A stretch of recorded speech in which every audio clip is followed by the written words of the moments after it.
So, you guys, is Elon Musk crazy?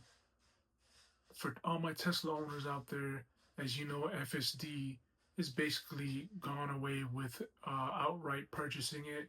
And so we're left with the subscription base, which means they have more wiggle room to either increase the price or lower the price. But from what I'm hearing on X, um, Elon said that he's going to increase the price because as more and more features come out for FSD, he's able to do that. Personally, for me, 99 is the sweet spot.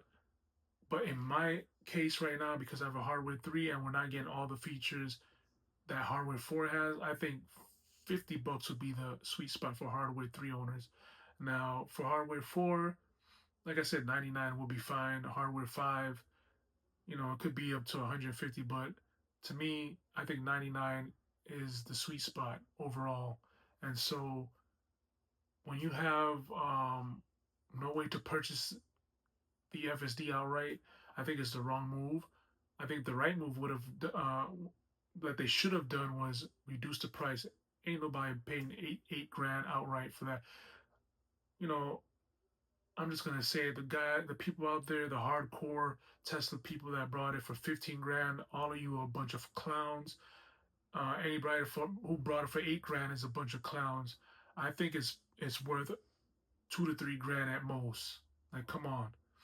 And remember, this hardware is already built into the car. So really, really Tesla. So now we have rumors of them increasing the price over time.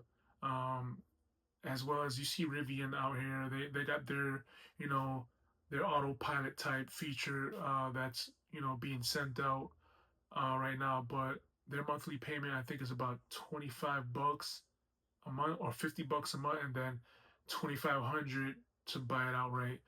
So yeah, I think FSD is around that price range. Um, so what do you guys think? Do you think Elon is crazy for doing this, for basically forcing people to subscribe if they want FSD? I think he's doing this because he has to hit a goal of 10 million FSD drivers out on the road. I think once he hits that, he might, you know, bring back outright buying of FSD. Who knows? But I think he should. A lot of people are not on board with this, but of course you have when I said the diehard Tesla fans. To them, Elon can do no wrong. They'll make excuses for everything in the book. I'm a type of person that will call BS when I see it. I'm not gonna, sit here and say, oh, you know, I think raising the price of FSD is beautiful. It's ridiculous. Leave your comment down below. What do you feel about this? Um, yeah, give this video a thumbs up. Peace out.